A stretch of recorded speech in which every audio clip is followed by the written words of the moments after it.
মানে কিছু মানুষ আমাদেরকে মানে ইদানিং বলার চেষ্টা করে, আপনারা বসে আছেন কেন, আপনারা পালায় আছেন কেন কলকাতায়, আপনারা বিদেশে যায় বসে আছেন কেন? না ভাই, যারা পালিয়ে, এরা কেউ পালায়নি। বিদেশে বসে আছে না বিদেশে দাঁড়িয়ে আছে না কাজ করছে, এই প্রশ্নের জবাবদিহিতা তো সবাইকে করার প্রয়োজন নেই। আজকে বাস্তবতা আমরা জানি। আজকে যদি কেউ যারা কাজ করছে তারাই প্রশ্ন করে না, যারা কাজ করে না তারা জবাবদিহিতার সম্মুখীন করেছে। জবাবদিহিতা আমাদেরকে নয়, জবাবদিহিতা ইউনূসের কাছে করে। প্রত্যেকের ছোট ছোট শক্তিগুলো আমাদের পেছনে ব্যয় না করে ব্যয় করেন ইউনূসের পিছনে। আজকে বাংলাদেশ আওয়ামী লীগের রাজনৈতিক কর্মীদের মধ্যে অনেক দুষ্কৃতিকারী থাকতে পারে, তারা কি ইউনূস বাহিনীর চেয়েও খারাপ? যদি এই প্রশ্নের উত্তর আপনি খুঁজে পান তাহলে সেভাবে ব্যবস্থা গ্রহণ করেন। আমরা যুদ্ধের প্রস্তুতি নিচ্ছি, আমাদেরকে হতাশ করবেন না, আমাদের জন্য দোয়া করবেন, অনুপ্রাণিত করবেন। আমরা আর জনগণকে সাথে নিয়ে বলাতে, আমার ওই ভাই বলছিলেন যে এটা তো আওয়ামী লীগের একার যুদ্ধ। না, এটা আওয়ামী লীগের একার যুদ্ধ না, এটা মুক্তিযুদ্ধের যুদ্ধ। ব্যক্তিগতভাবে আমার মতো অনেকেই আছে, আমরা কখনো প্রকাশ্যে বলিনি, বাড়ি ভাই আপনার সাথে বহুদিন শো করেছি, কখনো কিন্তু বলিনি যে আমি এই এক বছরে কি কি হারিয়েছি, আমাদের ছাত্রলীগের ভাইরা কি কি হারিয়েছে বলেনি, বলবে না ওরা। আওয়ামী লীগ থেকে কি পেয়েছি কি পাইনি সেই হিসাব করার সময় এখন নয়। দলের সুসময় যদি আমি আওয়ামী লীগের রাজনৈতিক কর্মী হতে পারি, এই দুঃসময় হতে হবে। উনি বললেন রাজনৈতিক বক্তৃতা, না এটা রাজনৈতিক বক্তৃতা না, এটা বাস্তবতা। উনি পারছেন না, কিন্তু আমরা মিছিল করব, আমরা আমাদের জীবনের ঝুঁকি নিয়ে হামলা মামলার শিকার হব। আপনার কাছে একজন এখানে প্রশ্ন রেখেছেন, ওসব বড় বড় কথা বলে কোনো লাভ নেই, দেশ পুরোটা পাকিস্তানের দখলে চলে গেছে, সশস্ত্র সংগ্রাম ছাড়া এই দেশের উদ্ধার সম্ভব না। উনাকে আমি একটা কথা বলতে পারি যে উনি কি রেডি আছেন নিজে? উনার সাথে কতজন কর্মী আছে? উনাকে ডাক দিলে উনি যদি সশস্ত্র সংগ্রাম পরশুদিন সকালবেলা শুরু করি, উনি কি 500 কর্মী নিয়ে আসবেন নূর হোসেন চত্বরে? কথার কথা, উনি এই অনুষ্ঠান চলাকালীন সময় উত্তর দিক। সবাই বলে সশস্ত্র সংগ্রাম করতে হবে, আসেন আপনারা পরিকল্পনা করেন। উনি পারবেন, উনি প্রস্তুত কিনা? আমি প্রস্তুত। তখন সশস্ত্র সংগ্রাম হবে, আমি আপনাকে কথা দিচ্ছি, আমাকে আপনি রাস্তায় পাবেন যদি ততদিন বেঁচে থাকি। যিনি প্রশ্ন করেছেন উনি আসবেন না, এখন প্রশ্ন করার সময় না, এখন কাজ করার সময়। আমি ওনাকে শ্রদ্ধা জানাচ্ছি, আমরা প্রস্তুত, আমরা প্রস্তুতি নিয়েছি, সময় হলে আমরা যুদ্ধ করব। সশস্ত্র যুদ্ধ করতে হবে নাকি সশস্ত্র যুদ্ধ না করে কৌশলে রাজনীতি করতে হবে সেটা আমরা বুঝবো। আজকে সার্জিস কি বলেছিল, আমরা 5 তারিখে সফল না হলে সশস্ত্র যুদ্ধ করতাম। কেন রে ভাই সশস্ত্র যুদ্ধ করতে হবে, এই কথা তারা বলবে? আমাদের যদি প্রয়োজন হয় সশস্ত্র যুদ্ধ হবে। মুক্তিযুদ্ধ তো সশস্ত্র সংগ্রামের মধ্যে দিয়ে অর্জিত, প্রয়োজন হলে হবে। কিন্তু এই ওনারাই তো বীর মুক্তিযোদ্ধা, যুদ্ধের কৌশল ওনারা জানেন, আমরা তো ওনাদের থেকে শিখেছি, ওনারাই আমাদের নেতৃত্ব দেবেন। আজকে মুক্তিযোদ্ধাদের কেন ইউনূসের এত ভয়? কারণ ইউনূস মুক্তিযোদ্ধা না। ইউনূসের তো তখন বয়স ছিল মুক্তিযুদ্ধ করবার, করেনি তো। আজকে ইউনূসের সাথে যারা আছে তারা তো যুদ্ধাপরাধীর সন্তানরা, যুদ্ধাপরাধীর পরিবাররা, তারা তো মুক্তিযুদ্ধকে পাল্টে দিতে চায়, সংবিধান পাল্টে দিতে চায়। তাদের আঘাত তো বাংলাদেশ আওয়ামী লীগ না, একমাত্র নয়। বাংলাদেশ আওয়ামী লীগকে সরাতে পারলে এই মুক্তিযুদ্ধ, সংবিধান সবকিছু পাল্টে ফেলা সম্ভব। কিন্তু সেটা কি সম্ভব বাংলাদেশ আওয়ামী লীগকে সরানো? কোনোদিন না। বাংলাদেশ আওয়ামী লীগ মুক্তিযুদ্ধের ভ্যানগার্ড। এই আলোচনার শুরুতে আপনি বলেছেন দেশে অনেক আলোচনা, অনেক কিছু, কিন্তু যেগুলো পালিয়ে যেতে পারে, এমন কি পরিস্থিতি তৈরি হয়েছে এর মাঝে সে পালিয়ে যেতে পারে? হ্যাঁ, পালিয়ে যেতে চাইবেন, কিন্তু আমার বাস্তবতায় মনে হয় যে পালিয়ে যাওয়া বোধহয় সম্ভব হবে না। আপনারা কি আটকাবেন এয়ারপোর্টে? জি জি, আপনারা কি এয়ারপোর্ট পাহারা দিবেন যাতে পালিয়ে যেতে না পারে? না না, আমরা তারা যেভাবে আমাদেরকে বিভিন্ন তারা যেভাবে করেছে তাদেরকে আমরা কখনো অনুসরণ করতে চাই না, তারা অনুসরণ যোগ্য নয়। তারা যেভাবে এয়ারপোর্ট, বর্ডার, বিভিন্ন জায়গায় যেভাবে রাস্তায় রাস্তায় যেভাবে মারধর করেছে, যেভাবে টেনে হিচড়ে আগুন দিয়ে পুড়িয়ে মেরেছে, সেটা আমাদের মধ্যে নেই, কারণ আমাদের ডিএনএ তে সেটা নেই, এটা তাদের ডিএনএ তে আছে। তারা তো পাকিস্তান হানাদার বাহিনীর ডিএনএ, যে একজনকে একটা মুক্তিযোদ্ধাকে মারবার পর খুঁচিয়ে খুঁচিয়ে সেটাকে বিকৃত করেছে, ওই ডিএনএ ওই জিন তাদের মধ্যে। তো আমি মনে করি যে আমাদের রাজনীতিটা তো রাজনৈতিক কৌশলে হবে, তো সেই রাজনৈতিক কৌশল যখন সফল হবে, বাংলাদেশ আওয়ামী লীগ সংবিধানকে শ্রদ্ধা করে, আইনকে শ্রদ্ধা করে, এবং সেই আইনের বিচারে রাষ্ট্রদ্রোহীদের বিচার যেভাবে হওয়া উচিত সেভাবেই হবে। আপনি দেখেন বঙ্গবন্ধু হত্যার বিচার করবার সময় কিন্তু বঙ্গবন্ধু কন্যা দীর্ঘ সময় নিয়েছেন আইনের প্রতি শ্রদ্ধাশীল থেকে। যুদ্ধাপরাধীর বিচারও কিন্তু তিনি আইনের প্রতি শ্রদ্ধাশীল থেকে পুরো সঠিকভাবে দীর্ঘমেয়াদী প্রক্রিয়ার ভেতর দিয়ে গেছেন। তো বাংলাদেশ আওয়ামী লীগ চাইলে অনেক আইন বিরোধী, সংবিধান বিরোধী কিংবা মেট্রোকুলাসলি তারা যেভাবে লাশের রাজনীতি করেছে সেটা করতে পারে, সেটি বাংলাদেশ আওয়ামী লীগ করতে চায় না। সেটা করতে চায় না বলেই ওরকম 5 লক্ষ লোক এনে হঠাৎ করে সবাইকে দিয়ে সশস্ত্র সংগ্রামে নামিয়ে দিল, যে যাও সবকিছু ভাঙচুর করে সবাইকে নামিয়ে ফেলো। এই যুদ্ধটা বাংলাদেশ আওয়ামী লীগের ইতিহাসের মধ্যে নেই, করতে চাই না। তাই আমরা আমাদের কোনো কিছু পাহারা দিতে হবে না, আইন তাদেরকে আটকাবে। আইনের মধ্যে যে জায়গাগুলো আশ্বাস দিয়েছেন এবং সাধুবাদ জানিয়েছেন, এটা হচ্ছে ছোট করে বলা যায়। এইটাতে আসলে আমরা যদি বলেন, আমাদের এটাতে আসলে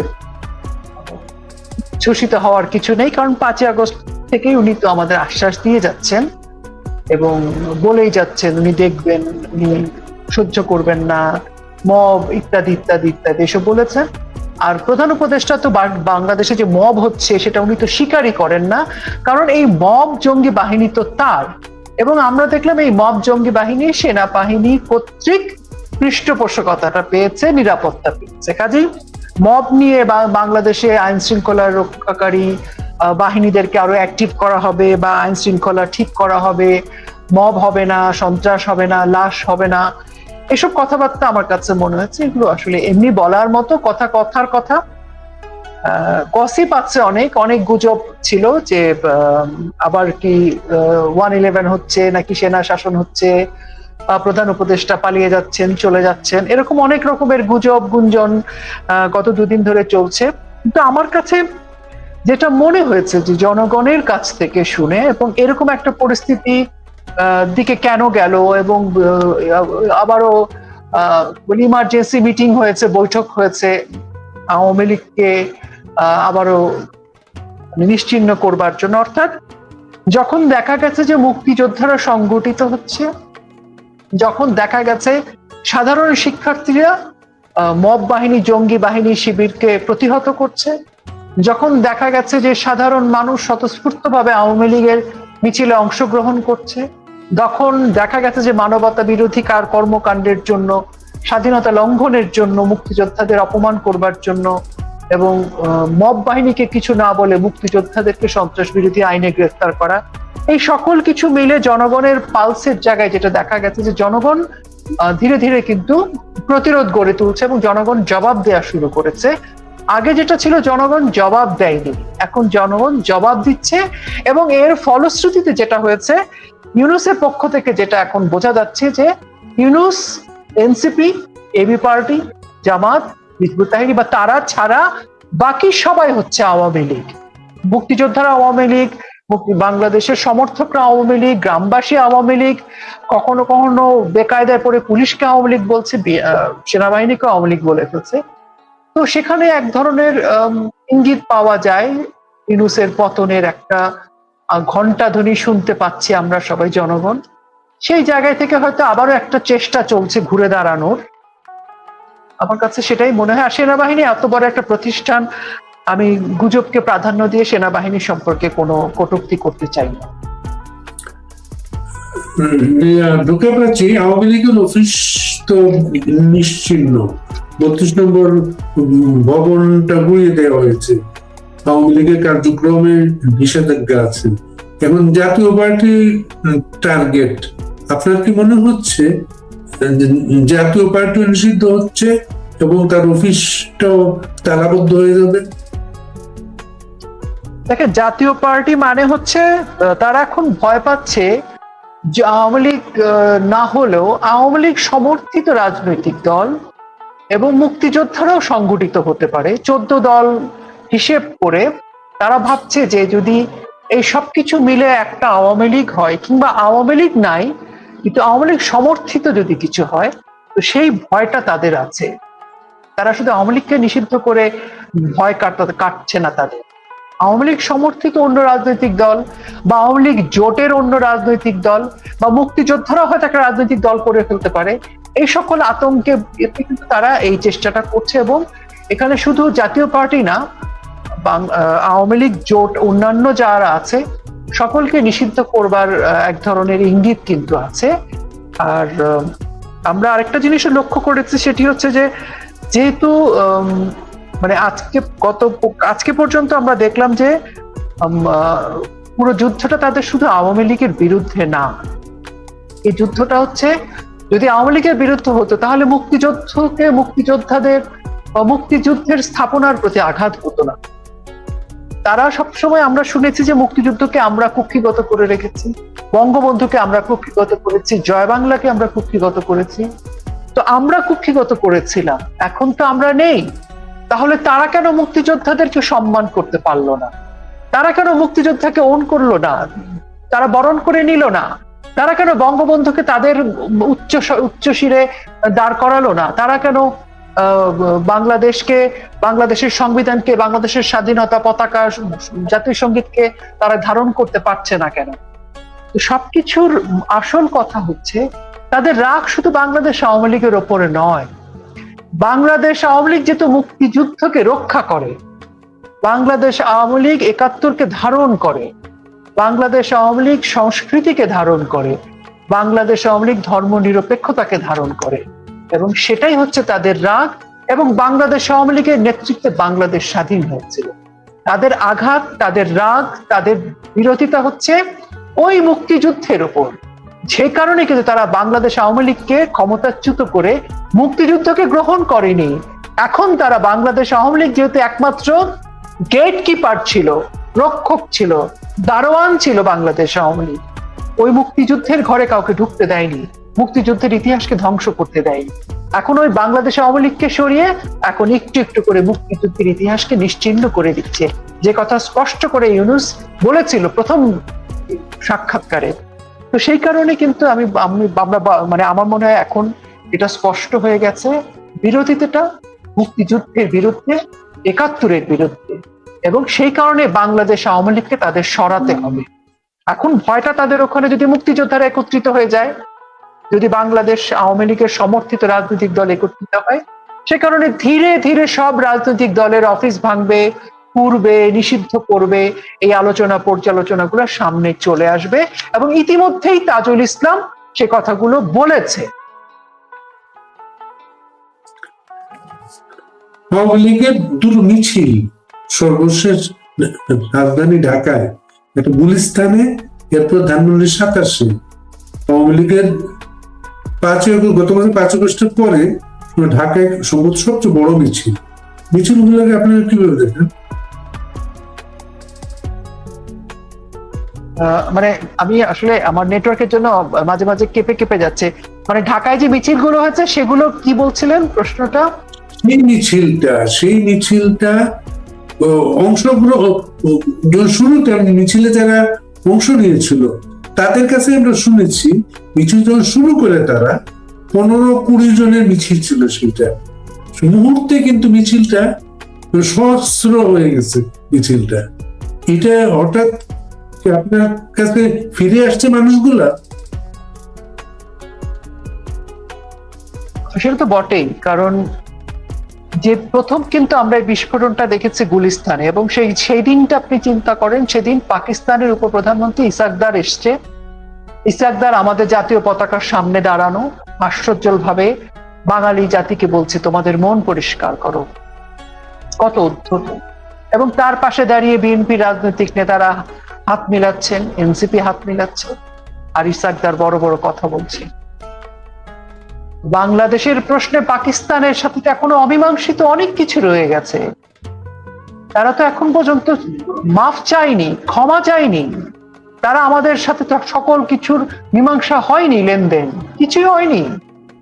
এখন তার সেইখানে দাঁড়িয়ে যখন বলছে যে মন পরিষ্কার করতে হবে, এবং সে অধ্যত দেখে বাংলাদেশ আওয়ামী লীগের, ছাত্রলীগ, যুবলীগ, স্বেচ্ছাসেবক লীগ তারা কিন্তু নিজেকে দমন করতে পারেনি, তারা রাস্তায় নেমে এসেছে এবং সেই সাথে সাধারণ জনগোষ্ঠী নেমে এসেছে। এবং একই ঘটনা ঘটেছে ধানমন্ডি 27-এও, এবং বাংলাদেশের বিভিন্ন জায়গায় যতগুলো মিছিল হয়েছে এভাবে কিন্তু স্বতঃস্ফূর্তভাবে মানুষ যুক্ত হয়েছে।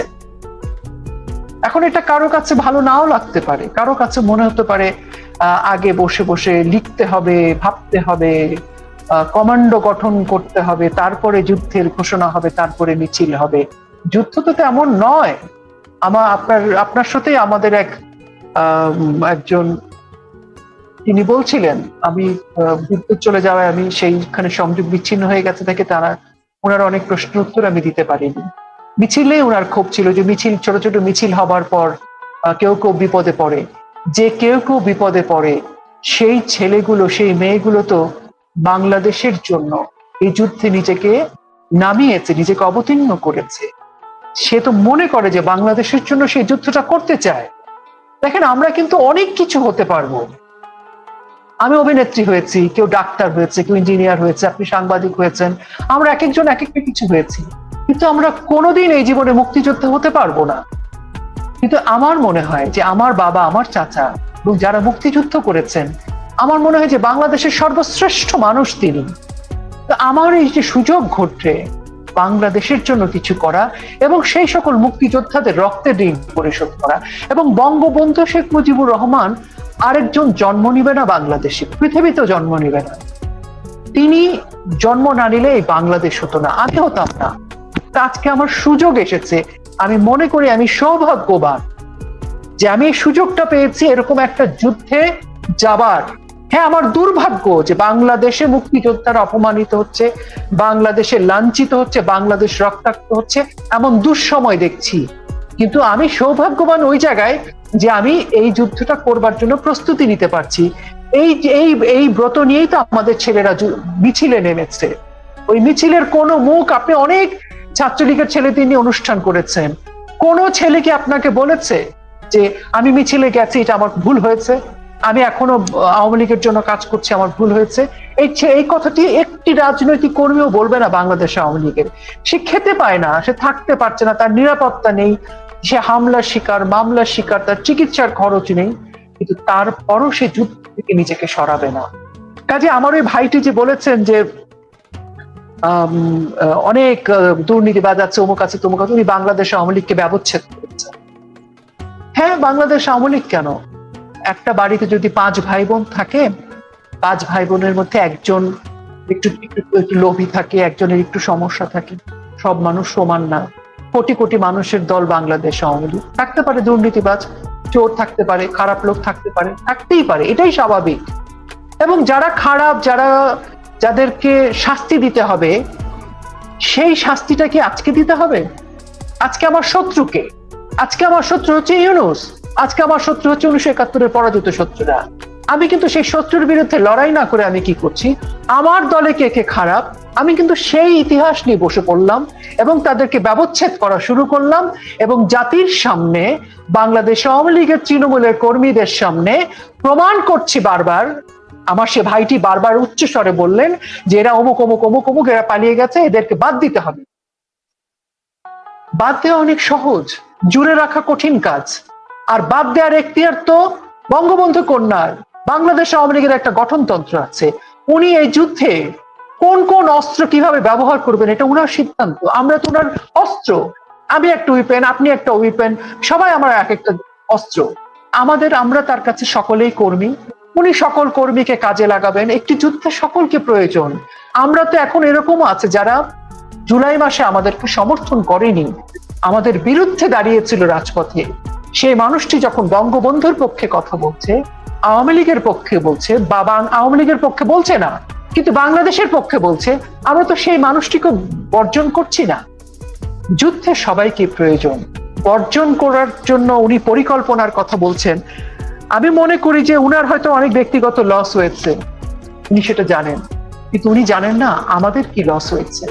মেজর সাদিক নামে একজনকে গ্রেপ্তার করা হলো এবং বলা হলো যে সে আওয়ামী লীগকে পুনর্বাসনের জন্য বিভিন্ন রকম মিটিং করছে ও কর্মশালা করছে এবং 25,000 লোককে ট্রেনিং দিচ্ছে।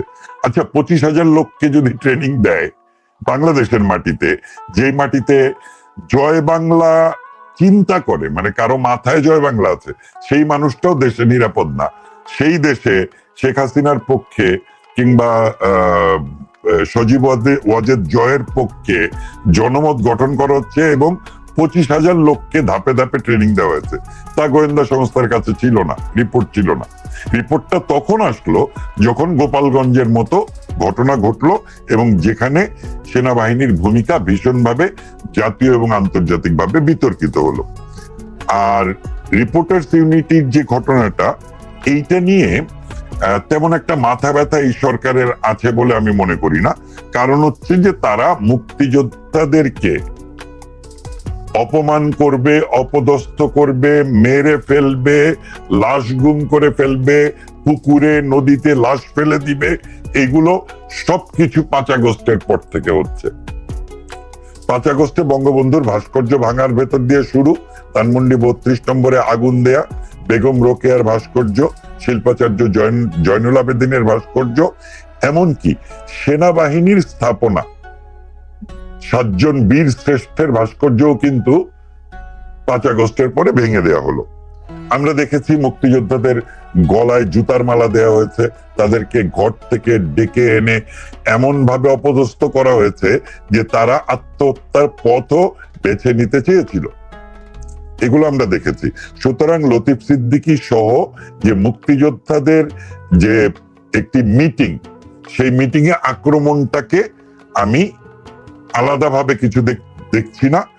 এটাই দেখছি যে তারা মুক্তিযোদ্ধা, মুক্তিযুদ্ধ এবং বাংলাদেশের ইতিহাসটা যে 54 বছরের যে স্বাধীনতা পরবর্তীতে যে বাংলাদেশের ইতিহাস, সেই স্বাধীন বাংলাদেশটাকে আবার তারা ইউটার্ন করিয়ে 25শে মার্চের আগে নিয়ে যাচ্ছে, অর্থাৎ 1971 সালে নিয়ে যাচ্ছে।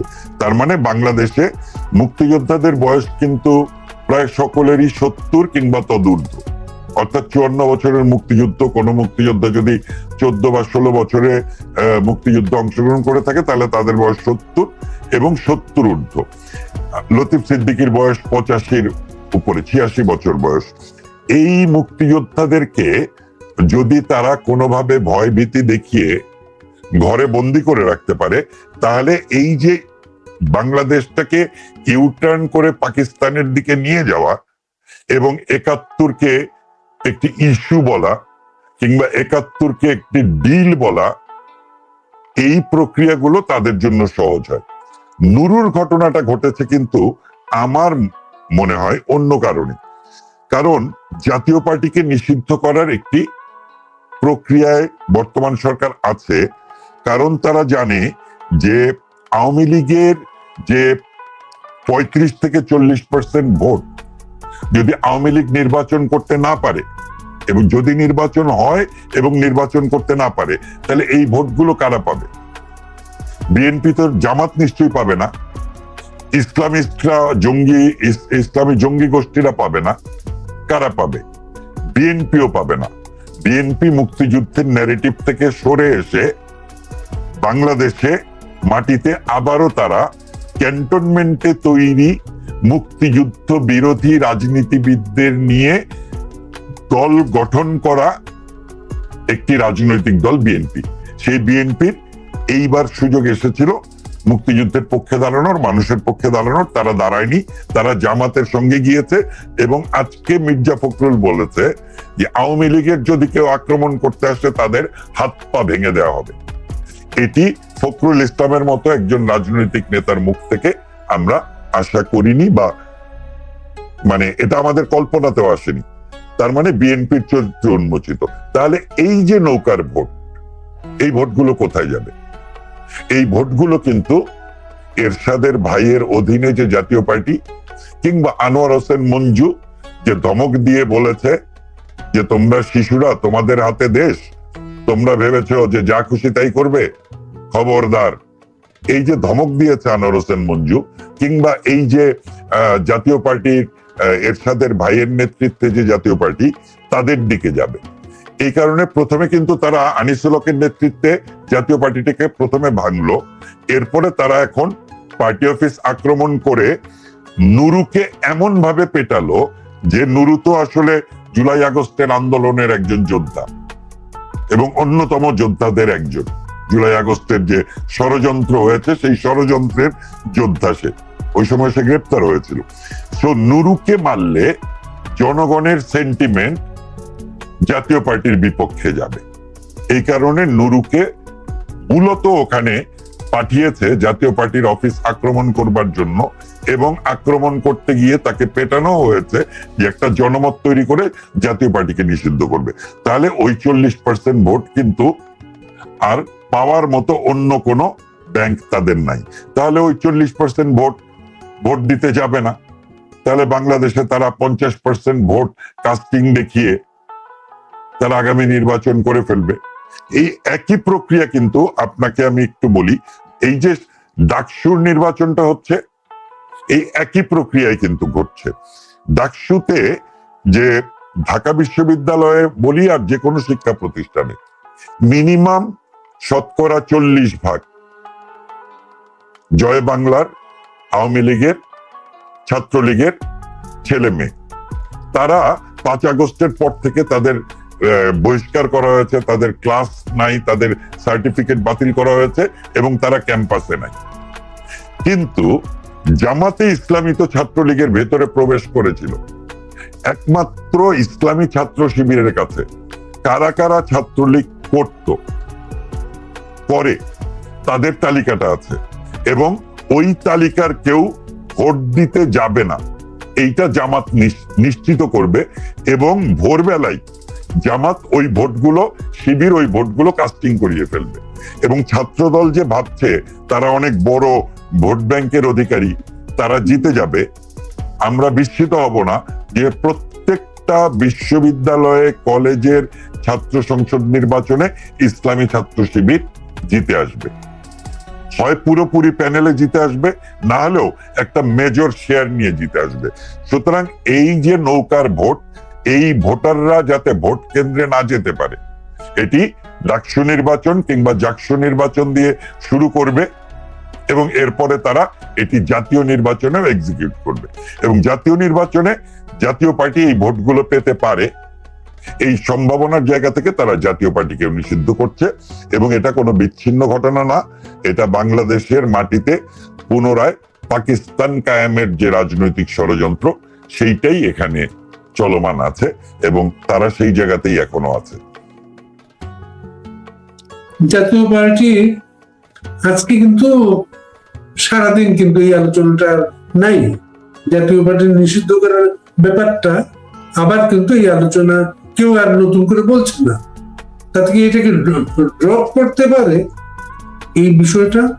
আমি আপনার একটি বিষয়ে আমি দৃষ্টি আকর্ষণ করেই বলতে চাই, সেটা হচ্ছে সেনাপ্রধান যা যা করেছে, সে 5 আগস্ট থেকে শুরু করে এই মানে ধানমন্ডি 32 নম্বর ভাঙা এবং বর্তমান সময়ে সেনাবাহিনী যা করছে, তাদের অফিসার মারা গেছে কিন্তু 5 আগস্টের পরে, 5 থেকে 8 আগস্টের মাঝখানে তাদের একজন অফিসারকে কিন্তু মেরে ফেলা হয়েছে। তার ক্যাপ্টেন, মেজরদেরকে রাস্তাঘাটে অপমানিত করা হচ্ছে, রাজনৈতিকভাবে ঘোষণা দিয়ে ডিজিএফআই এর কার্যালয় ভেঙে ফেলা হবে, এগুলো সমস্ত কিছু করতেছে। সেই হিসাবে বাংলাদেশের ইতিহাসে এই ধরনের মানে ভীতু অযোগ্য সেনাপ্রধান বাংলাদেশ পেয়েছে বলে আমার মনে হয় না। কিন্তু তার একটি কথার গুরুত্ব আমি এখনো মনে করি আছে, কারণ সে যেই কথাটি বলেছিল যে নির্বাচন হবে এবং অল ইনক্লুসিভ নির্বাচন হবে, এখন ধরে নিলাম অল ইনক্লুসিভে সে আওয়ামী লীগকে নির্বাচনে আসতে দিতে রাজি না, কারণ সে মনে করে যে আওয়ামী লীগ যদি রাজনীতিতে আসে এবং শেখ হাসিনা যদি ক্ষমতায় আসে, তাহলে সে যে অপকর্মগুলো করেছে, সে যে ইনডেমনিটি নিয়েছে, এগুলোর বিচার করবে। সুতরাং শেখ হাসিনাকে যদি সে নির্বাচনে আসতে নাও দেয়, মানে বাংলাদেশ আওয়ামী লীগকে, এরশাদের জাতীয় পার্টিকে কিন্তু সে নির্বাচনে আসতে দিতে বাধ্য। এবং এই যে আলোচনাটা হচ্ছে না জাতীয় পার্টিকে নিষিদ্ধ করার, এটার একটা অন্যতম কারণ এটা হতে পারে, কারণ আপনার মনে রাখতে হবে যে ক্যান্টনমেন্ট থেকে বন্দুকের নলে জন্ম নেয়া দুটো রাজনৈতিক দল, একটা বিএনপি, একটা জাতীয় পার্টি। এবং বিএনপি চালায় হচ্ছে সাবেক সেনা প্রধানের স্ত্রী, অর্থাৎ বর্তমান সেনা কর্মকর্তাদের ভাবি, আর আরেকজন চালায় সাবেক সেনা প্রধানের রাজনৈতিক দলের যিনি প্রধান জেনারেল এরশাদ, তার আপন ভাই।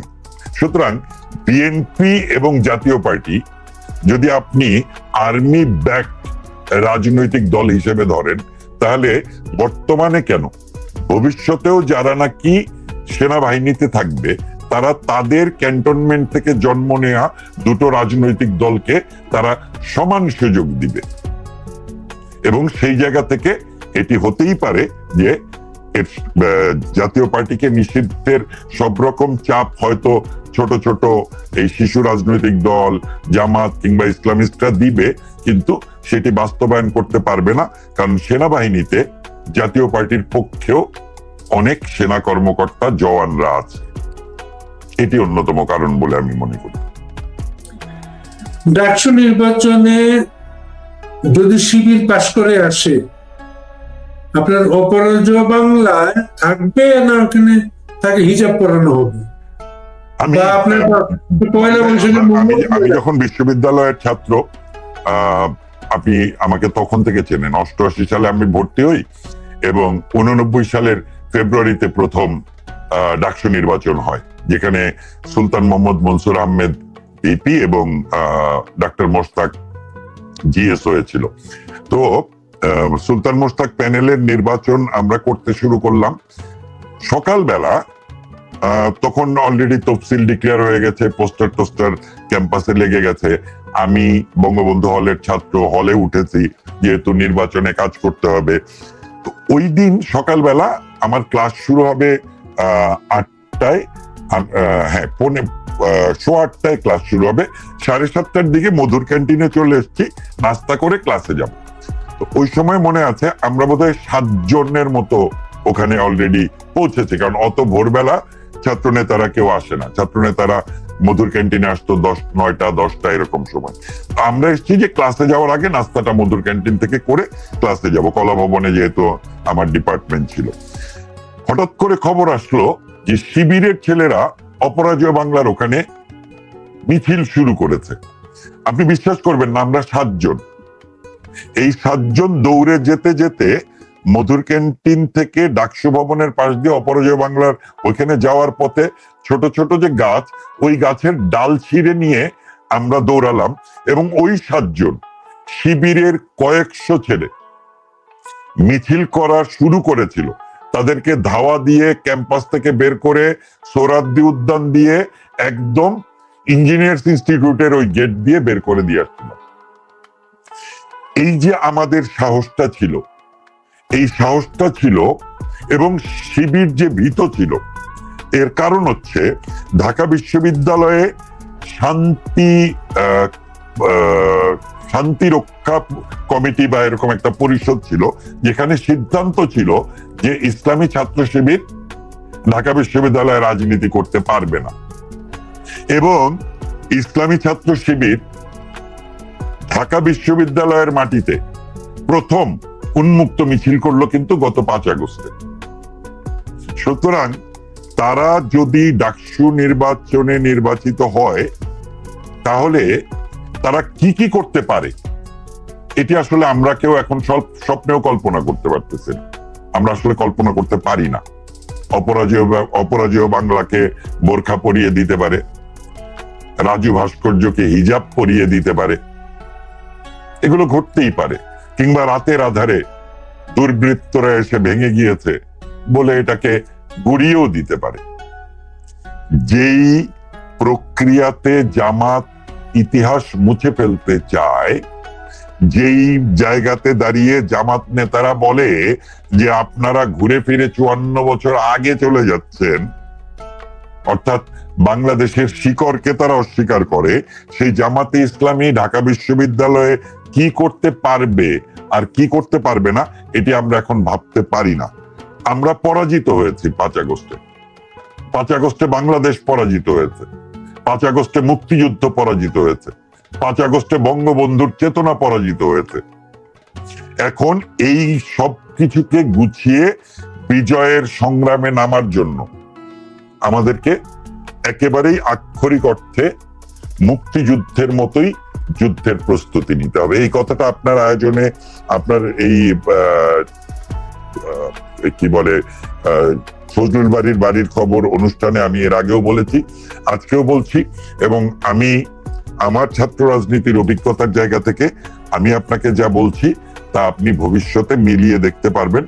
এবং যখন যুদ্ধ শুরু হবে তখন নিশ্চিতভাবে আমি ওই যুদ্ধে একজন যোদ্ধা হিসেবে অংশগ্রহণ করব। তখন আপনার এই চ্যানেলে তখন কথা বলার মতো সুযোগ বা সময় থাকবে কিনা জানি না, কিন্তু আজকে যা বলে রাখছি, আপনি সময়ের সাথে সাথে আপনি এর আক্ষরিক অর্থে প্রত্যেকটি ঘটনার প্রমাণ আপনি পাবেন। এবং আমি এইটুকুও নিশ্চিত করে বলতে পারি যে বাংলাদেশ 5 আগস্টে পরাজিত হয়েছে, সেই বাংলাদেশটা খুব দ্রুত বিজয়ী হবে।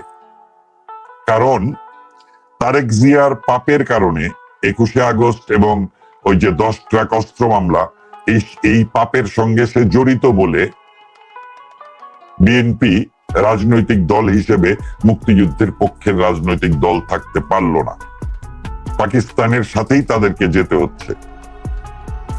তারা কোনোভাবেই আমাদের বন্ধু রাষ্ট্র যারা আমাদের মুক্তিযুদ্ধে সহায়তা করেছিল তাদের সঙ্গে কোনো রাজনৈতিক যোগাযোগ তো রাখতেই ব্যর্থ হলো, বরং বন্ধুত্বের জায়গাগুলোকেও নষ্ট করলো। আর শেখ হাসিনা বেঁচে আছে, এই বেঁচে থাকাটা খুব গুরুত্বপূর্ণ ছিল। যদি 5 আগস্টে 15 আগস্টের মতো কোনো ঘটনা ঘটতো 1975-এর মতো, তাহলে আওয়ামী লীগ তো 6 বছরের মাথায় রাজনীতিতে ফিরে এসেছিল।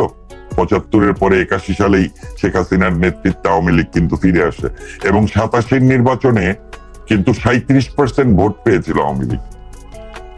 তার মানে আওয়ামী লীগের ভোট ব্যাংক যেটা 70-এর নির্বাচন থেকে ছিল, সেই ভোট ব্যাংকটাকে শেখ হাসিনা কাজে লাগিয়েছে, জনগণকে সম্পৃক্ত করেছে। তারপরে 96-তে ক্ষমতায় এসেছে, 2001-এ ষড়যন্ত্র মোকাবেলা করে নির্বাচনে জয়ী হতে পারে নাই, 2004-এ তাকে হত্যা করার চেষ্টা করা হয়েছে, তিনি বেঁচে গেছেন।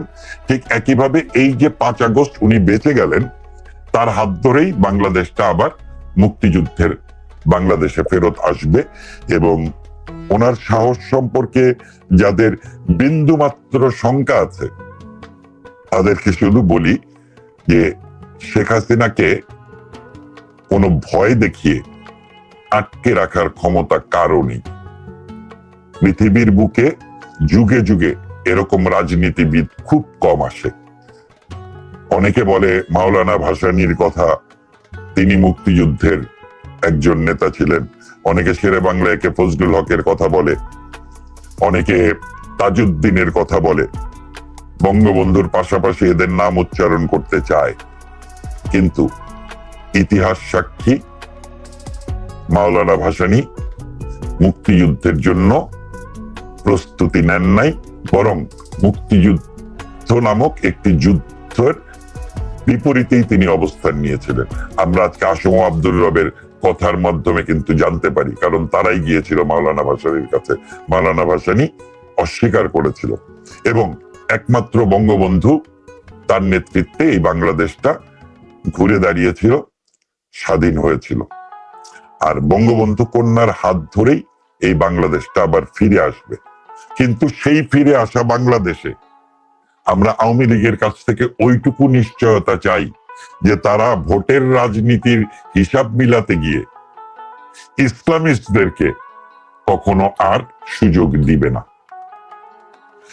তাদেরকে রাজনৈতিকভাবে স্পষ্টতই ধর্মনিরপেক্ষ অসাম্প্রদায়িক রাজনীতির পক্ষে অবস্থান নিতে হবে।